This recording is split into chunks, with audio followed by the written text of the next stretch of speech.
maka nanti akan muncul energi sesuai dengan yang dibutuhkan berapa. Kalau misalnya pada perempuan dewasa saat ini seperti kita itu kan dibutuhkan sekitar 2.200-an, 2.200, 2.300 lah ya. Nah, kalau cadang atau dari proses intake yang masuk dari proses metabolisme tadi berlebih, maka akan dikumpulkan sebagai cadangan lemak yang nanti akan menumpuk di dalam tubuh ya. Jadi kalau kemarin berapa kalori dari proses pemecahan bahan dari protein, karbohidrat sampai lemak ya. Masuk yang paling tinggi adalah lemak 9 ya. Nah, maka orang akan gemuk gitu.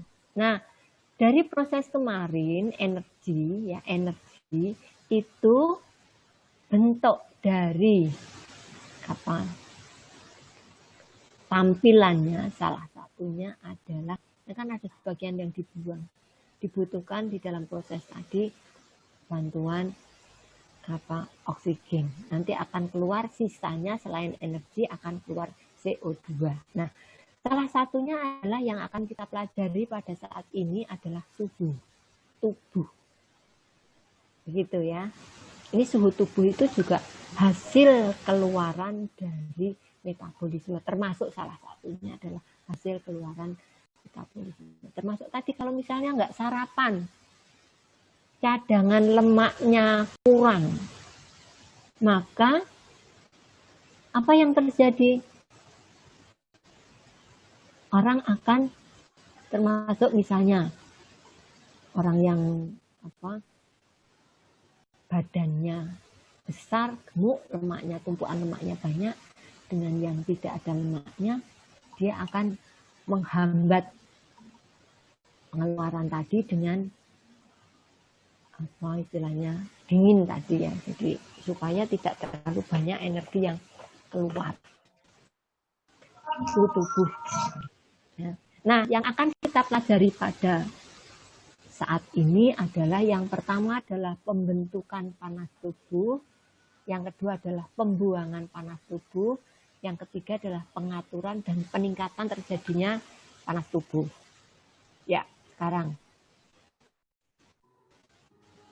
panas tubuh, suhu tubuh dibentuk bagaimana caranya? Bagaimana caranya?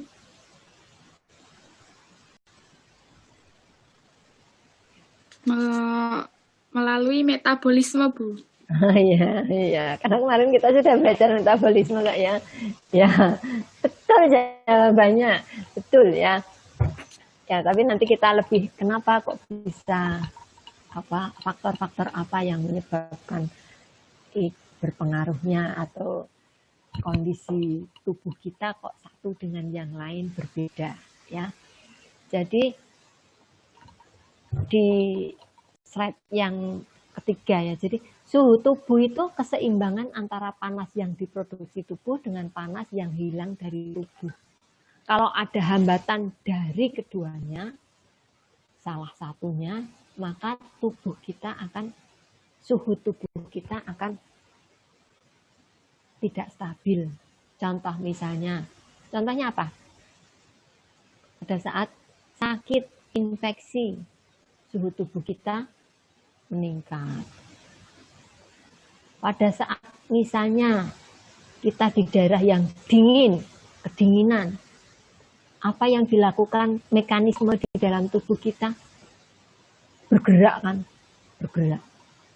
Bergerak dengan cara menggigil, nyeputo, mengurangi luasnya permukaan kulit, itu juga untuk menghemat hilangnya panas. Ya. Yang diproduksi kita minum atau makan makanan di daerah pegunungan itu kan daerah dingin. Makanannya akan berbeda dengan bentuknya.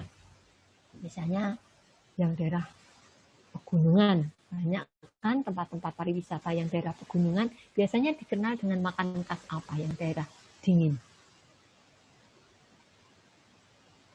Yang hangat, Bu. Yang hangat, ya. Jahe. Jahe, wedang ronde, ya. Wedang jahe. Terus apa lagi? Bajigur Bu kalau di Sunda. Ada bajigur juga ya. Ya, bajigur. Terus ada lagi? Nah, kalau tadi bajigur, wedang jahe, mungkin wedang rempah-rempah yang lain, menghangatkannya adalah sebatas tidak terlalu berpengaruh ya. Tapi yang pengaruhnya besar adalah yang kemarin energi yang paling banyak diproduksi dari zat makanan apa? Karbohidrat, kalau kita kemarin belajar kan ada karbohidrat, ada protein, ada lemak, ada vitamin, mungkin mineral. Vitamin dan mineral mungkin tidak terlalu banyak berpengaruh pada energi yang dikeluarkan ya, tetapi untuk keseimbangan stamina. Apa dari tiga itu yang paling banyak diproduksi, memproduksi jumlah kalori yang banyak ada pada Lemak. betul ya lemak. Ya jadi karbohidrat dan protein itu ya hampir-hampir sama ya. Nah lemak maka pada daerah pegunungan itu banyak makanan-makanan yang ya itu secara alam ya, secara ibaratnya kayak naluri begitu. Mungkin orang-orang pegunungan mbah-mbah kita nggak begitu paham kalau ternyata lemak tadi akan memecah menjadi energi yang lebih banyak sehingga akan menimbulkan panas di dalam tubuh lebih besar. Jadi makan sate kambing, sate kelinci, ya kan? Ada yang daerah Malang, daerah Guci, daerah pegunungan-pegunungan, Bandungan, Kopeng, siapa? Ada nggak? Ada? Siapa yang daerah sana? Ya, mungkin pernah piknik ya. Jadi yang sering kan itu kan banyak itu. Karena orang desa, mbah-mbah kita, secara ilmiah mungkin tidak memahami bahwa di dalam itu yang ada lemak ya, selain protein lemak. Coba kalau suruh makan hanya singkong ubi saja ya, dia akan kedinginannya lebih sulit untuk meningkatkan tadi ya metabolisme tadi ya. Jenis suhu tubuh itu ada suhu inti dan suhu permukaan. Suhu inti itu suhu jaringan tubuh bagian dalam seperti misalnya kepala, dada, rongga perut, rongga pelvis. Ya. Kemudian yang kedua adalah suhu permukaan, suhu pada kulit, jaringan subkutan meningkat dan menurun sesuai dengan temperatur lingkungan yang tadi kita cerita. Ya. Siapa yang ada di daerah tempat tinggalnya daerah pantai? Ada? Siska di mana Siska rumahnya? Di Bekasi, Ibu. Bekasi itu daerah pantai atau bukan? Bukan ya? Bukan. Anu ya, tengah-tengah ya. Pegunungan enggak? Ini iya. Enggak ya? Iya. Iya, Ibu, perkotaan. Ya. Oh, perkotaan. Keren perkotaan. Ya. Jadi kalau kita melihat seseorang atau penduduk ya, manusia, masyarakat yang tinggal di daerah pantai, kan lingkungannya lebih panas. Maka suhu tubuhnya juga akan lebih panas dibandingkan dengan yang pada daerah pegunungan yang dingin. Nah, ini kita bisa belajar dari COVID saat ini ya. Protokol kesehatan kalau kita akan masuk di satu tempat, termasuk besok Anda mau kuliah luring, masuk di kampus, pingin nggak segera datang ke kampus tercinta? Pingin, Bu. Pingin banget, Bu. Pingin banget, Bu Titik juga pingin banget kalau ngajar begini tuh kadang-kadang, aduh kapan bisa, kalau ibu begitu kan, ya kan ya memang ibu, kapan bisa meluk anak-anak tercinta langsung tidak hanya lewat daring ya kan, gitu kapan sudah dinanti-nanti ya. Nah itu maka akan suhunya kan, kalau protokol kesehatan itu kan kalau mau masuk ke satu tempat kan di termagon ya, mau tangan mau apa itu karena suhu permukaan ya, suhu permukaan. Nah kalau ditemukan panas maka tidak serta-merta oh ini sakit, tetapi sudah baca prosedurnya. Kalau masuk di satu tempat begitu, kalau ditemukan panas, apa yang selanjutnya prosedur dilakukan? Yang bersangkutan, iya betul, yang bersangkutan disuruh istirahat dulu ya Salma ya. Jadi istirahat dulu beberapa saat, mungkin tadi habis lari-lari di tempat panas ya, pakai jaket ya, sehingga istirahat dulu beberapa saat, nanti diukur lagi ya. Karena itu tadi panas tadi berangkat dari lingkungan tempat mereka ya. Sama halnya kalau kita pas kebetulan di hujan sajalah, di udara dingin saja, kita akan kedinginan ya. Jadi ada dua jenis tubuh tadi, inti dan permukaan ya. Yang permukaan karena lingkungan. Kalau yang inti lebih banyak karena yang kimiawi di dalam tubuh ya. Jadi kalau tubuh tidak mengalami gangguan, misalnya tidak ada proses infeksi dan lain sebagainya, maka tubuhnya suhunya stabil ya. Kemudian yang berikutnya adalah ya pembentukan panas. Kenapa seseorang bisa, satu orang dengan orang lain panasnya bisa berbeda, temperaturnya yang berbeda. Nah, karena ada beberapa faktor yang mempengaruhi panas tubuh. Yang pertama adalah BMR, basal metabolisme rate. Jadi di dalam tubuh itu ada BMR. Ini lebih banyak dipengaruhi karena hormon tiroid terutama ya. Sudah dibaca ya yang kemarin ya, sama tugasnya ya. Kenapa ibu hamil itu lebih panas tubuhnya lebih tinggi dibandingkan dengan yang perempuan tidak hamil? Karena BMR-nya adalah lebih tinggi dibandingkan dengan yang lain ya, karena pengaruh hormonal tadi. Orang yang nanti, karena ini kan baru semester 1 ya, baru dasar-dasar, nanti kita akan belajar lebih jauh lagi kenapa orang yang hipertiroid, yang apa sininya apa apanya nggak boleh dicentel di leher ya maskernya ya.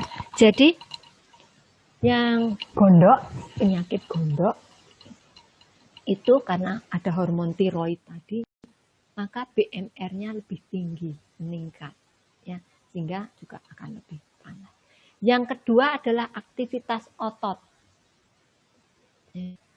Kita tahu kalau kedinginan begitu kan, jogging, supaya apa? Supaya metabolismenya meningkat, maka akan keluarlah energi yang dalam salah satu hasil dari metabolisme tadi adalah panas tubuh, suhu atau energi tadi ya. Yang ketiga adalah menggigil. Supaya apa? Sebenarnya menggigil ini hampir dari aktivitas otot.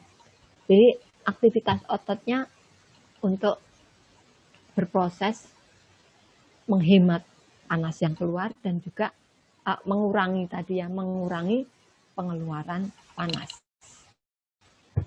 Yang keempat adalah demam karena tidak ada keseimbangan. Nah, nanti pada semester 2 kita akan belajar juga tentang KDKK, keterampilan dasar klinik kebidanan. Ya, salah satu yang kita pelajari besok adalah mengukur tanda-tanda vital.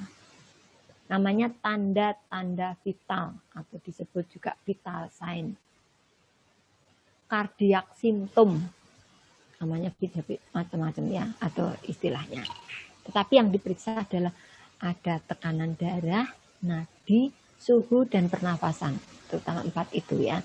Jadi orang sakit, misalnya orang periksa, sebelum dia diperiksa, di CT scan, di ronsen, diperiksa laboratorium, maka yang pertama adalah diperiksa adalah tanda-tanda vital. Ya, TTV, tanda-tanda vital, vital sign. Nah, salah satunya adalah tadi demam. Nah, kenapa disebut vital sign? Karena itu adalah tanda penting di mana apabila tubuh mengalami sesuatu kelainan, sebelum muncul gejala yang lebih kompleks, yang paling tampak atau muncul gejalanya dulu adalah di TTV tadi. Misalnya kita kena infeksi, ya, kena luka infeksi, sebelum bernanah tubuh akan panas dulu. Panas. Kemudian stimulasi susunan saraf. Jadi susunan saraf. Termasuk juga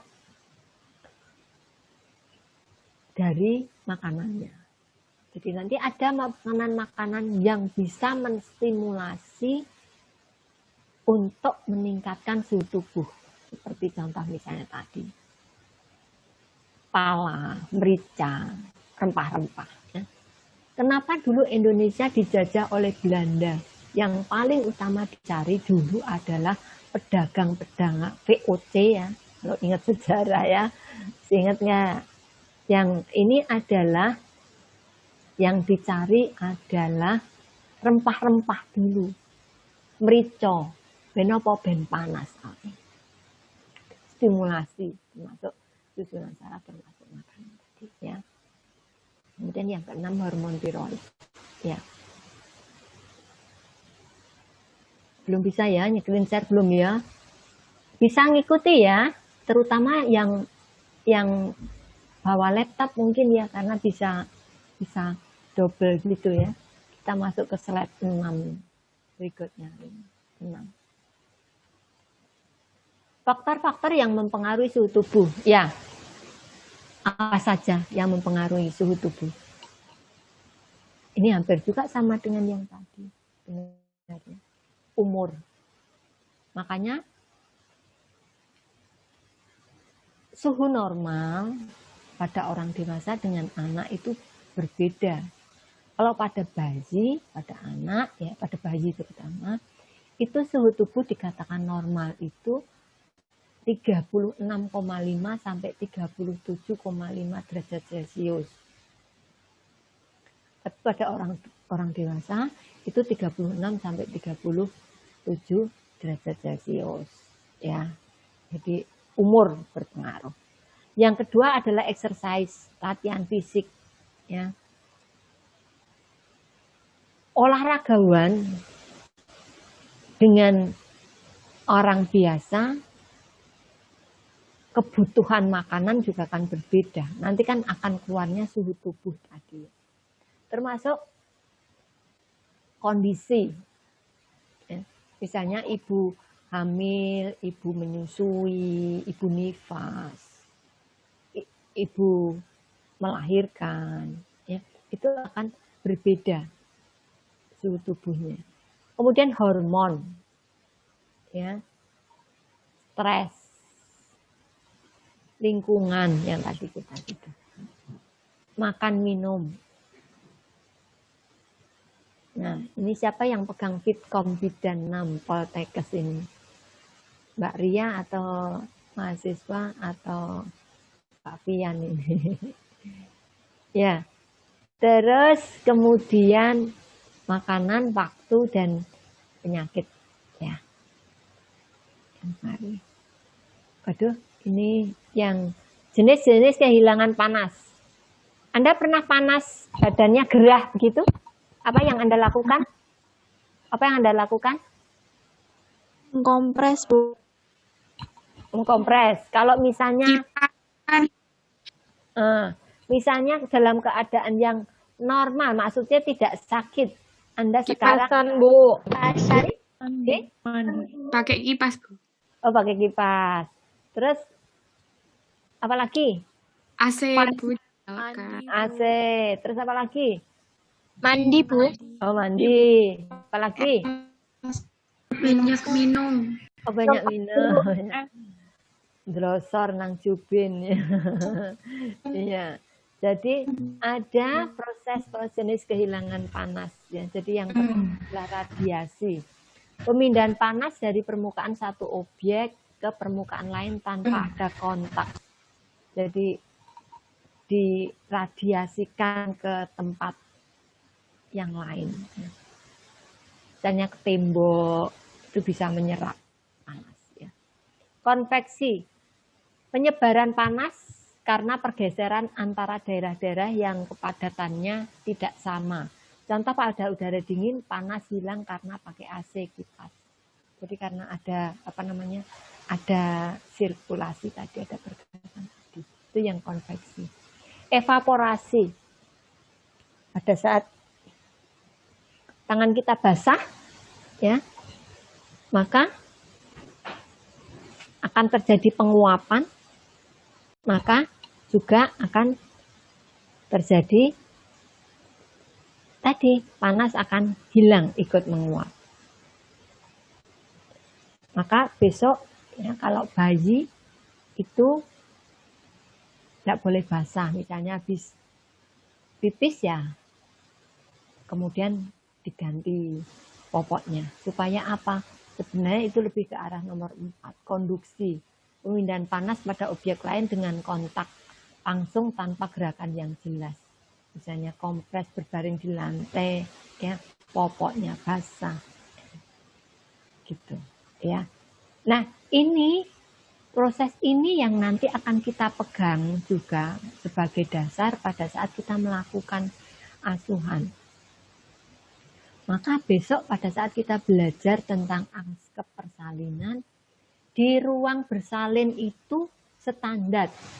Ada bayinya suhu AC, misalnya di AC, bolehnya berapa derajat? Nah, bolehnya misalnya 25 derajat. Jadi nanti kalau lebih dingin, bayinya kedinginan.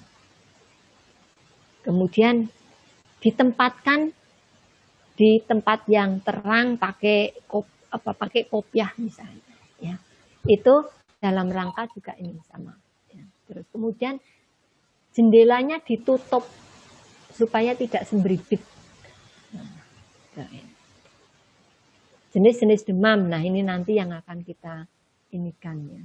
Kita untuk tadi berangkat dari dasar tadi, maka kita tahu tentang macam-macam demam bagi pengetahuan. Besok pada saat kita belajar KDKK nanti kita akan belajar. Suhunya berapa? Oh, suhunya demamnya tinggi, biasanya lebih dari 41. Istilahnya apa? Hiperpireksia. Kalau selang-seling febris intermittent, febris remittent naik, febris kontinu demam terus-menerus, hipotermi karena di tempat yang pegunungan tadi, ya, maka akan terjadi juga kematian karena stres dingin, cool injury. Oh ya, ya, iya, terima kasih. Terima kasih. Saya share screen. Pertemuan iya. Nah, ya, sampai di sini ya. Alhamdulillah. Ya. Nah, kemudian untungnya kan sudah tak share dulu materinya ya. Jadi kalau menjaga nih kalau begini-begini. Nah, pengaturan suhu tubuh itu ada secara mekanisme fisiologis. Itu proses alami di dalam tubuh, termasuk metabolisme tadi, karena pengaruh dari proses kimia di dalam tubuh. Dan yang kedua adalah mekanisme tingkah laku. Kalau mekanisme fisiologis tentu saja dari ini proses proses kimia juga dari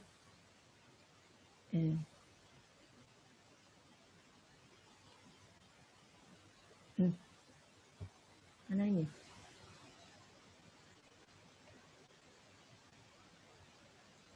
Ya. Itu ya. Terus kemudian karena adanya hipotalamus. Hipotalamus itu pengatur suhu. Otak kecil. Kemudian yang berikutnya adalah dari proses yang mekanisme tingkah laku kebalik ini ya. Jadi mekanisme kehilangan panas ini bisa melalui kebalik ini. Berkeringnya, dilatasi pembuluh darah, menghangatkan produksi. Bila sel saraf di hipotalamus menjadi panas, maka panas akan turun.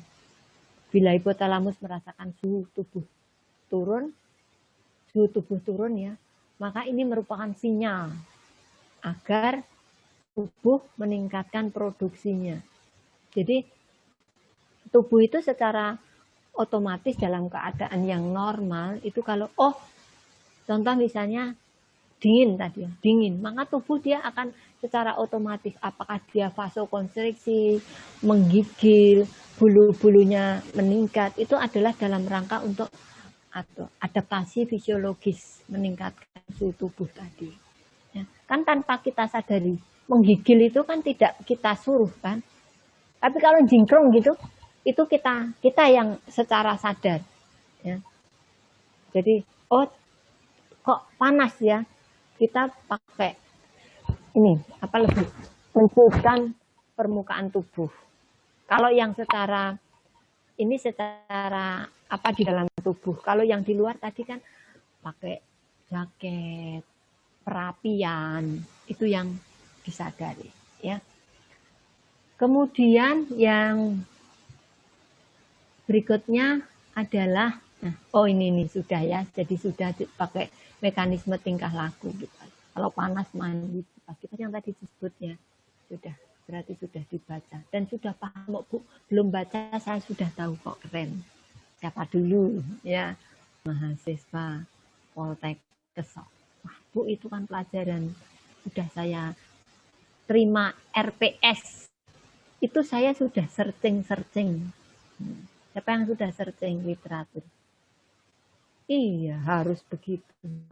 Jadi mahasiswa itu kenapa kok pertemuan pertama itu di dalam mata kuliah selalu diawali dengan penjelasan kontrak belajar.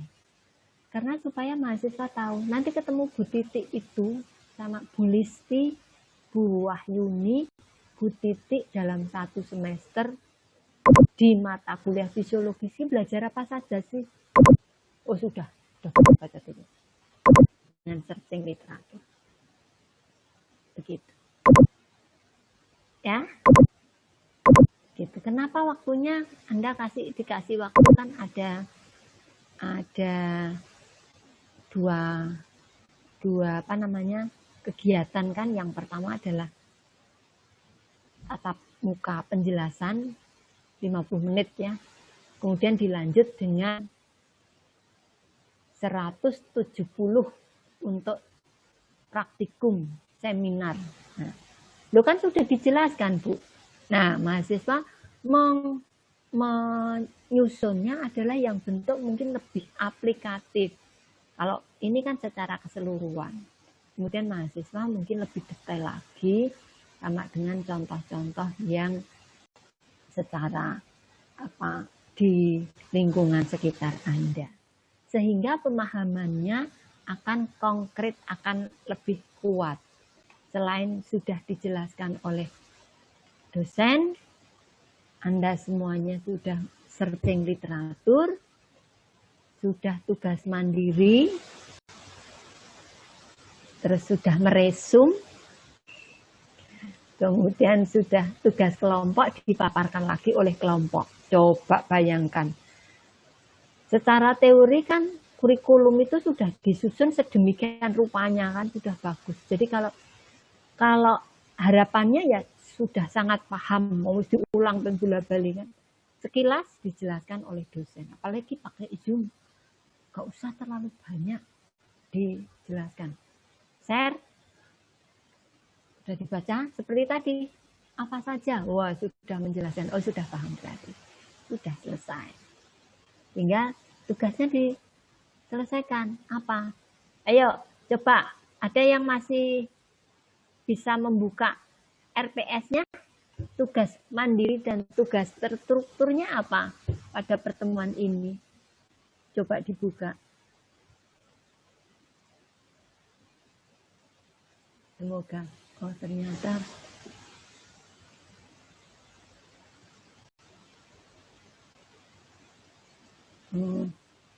mana ya? Yang RPS fisiologis. Tak tunjukkan. Setiap kali masuk ke pertemuan yang ke-11. Tapi setiap kali ini pasti ada kegiatan 3 itu pasti ada. Jadi ada, nah di atas kuliah pemahaman tentang, ya. Terus kemudian yang B-nya adalah seminar, gitu. Terus kuliah. Ini yang kemarin mestinya ada presentasi juga, ya. Terus kemudian yang ke-11 ini sekarang. Nah, kuliah, terus seminar presentasi. Penugasannya apa? Menyusun ringkasan proses in keliru. Ini bukan metabolisme, tapi suhu tubuh. Ini metabolisme itu yang di atas. Ya, mungkin belum di suhu tubuh. Kemudian membuat resume dalam bentuk Word dengan maksimal 600 kata. Paling sehalaman. Jadi kalau membuat resume nggak usah panjang-panjang. Apalagi kalau misalnya kuliah luring, kuliah tatap muka langsung, tugas, buat resume gini, saya lebih senang ditulis tangan. Kenapa? Ada variasinya, ada nulis letteringnya, ada cut and glue-nya, ditempel gambar, dikasih keterangan dengan pulpen warna-warni. Untuk apa? Untuk mempermudah pemahaman. Makanya yang ini biasanya di sini di sini ya, terutama di sini kan semuanya buat resume maksimal 600 word kata. Atau kalau mungkin pada mata kuliah yang lain yang saya buat gitu, maksimal 2 halaman. Nah, udah resume nggak usah panjang-panjang. Kita buat. Nanti sewaktu-waktu kita bisa belajar dari catatan kecil itu. Ya. Jadi kalau RPS itu kita pas ada ininya. Karena SKS Anda ada praktikumnya, ya. Ya, begitu. Ada pertanyaan anak-anakku semuanya? Ada yang belum jelas?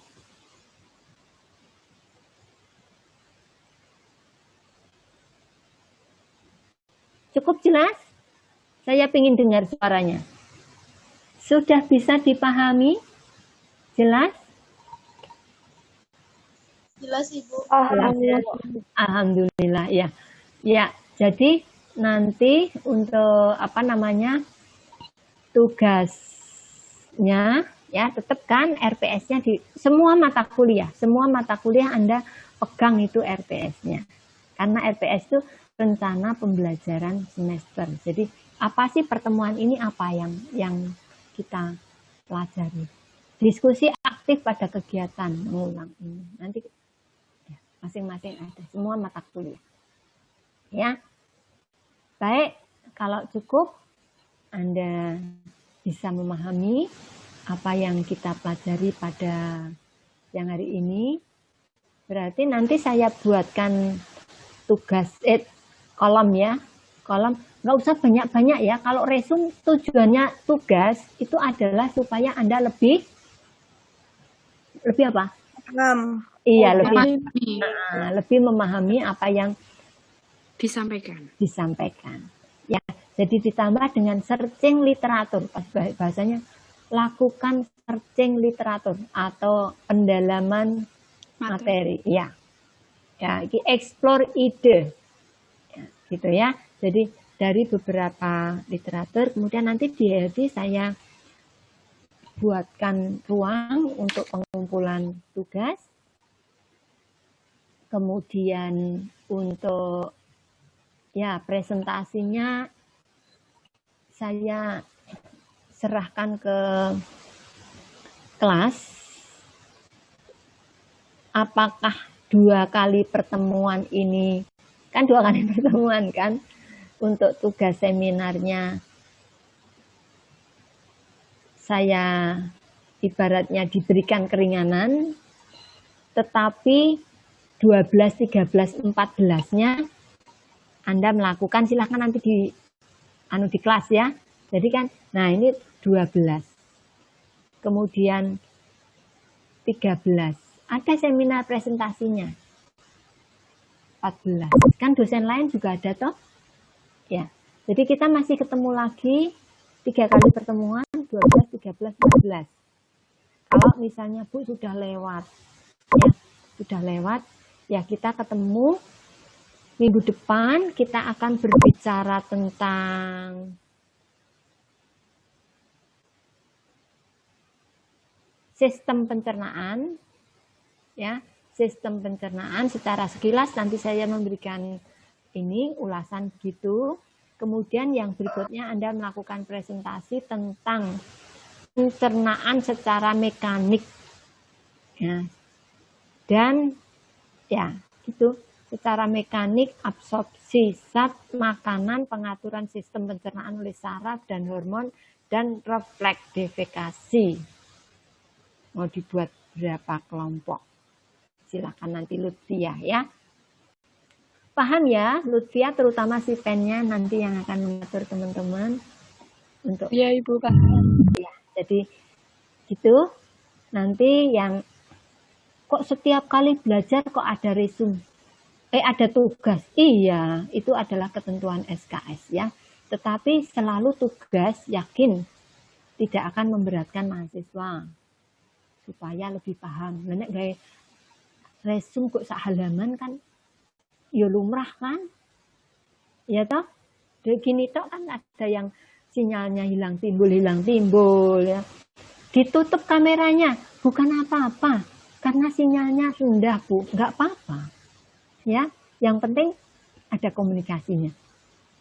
Ini yang muncul berapa nanti hilang, kemudian hilang.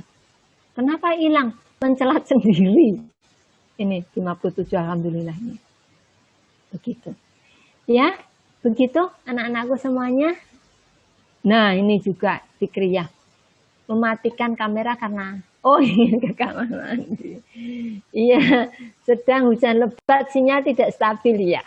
Sudah, pokoknya Anda sudah hadir di sini, itu satu hal yang perlu saya hargai yang luar biasa. Saya yakin semuanya perasaannya sama kok.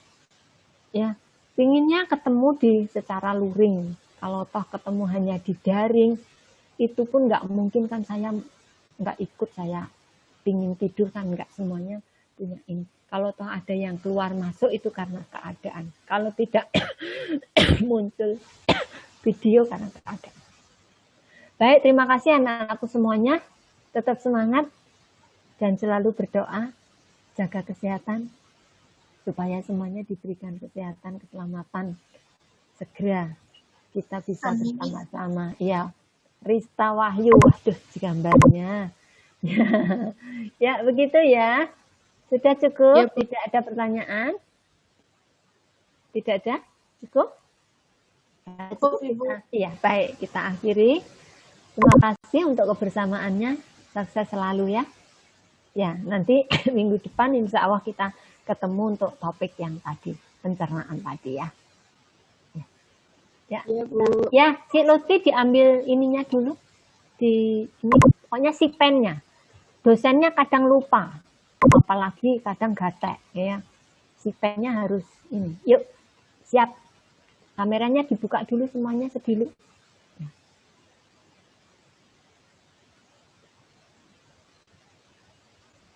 Sudah?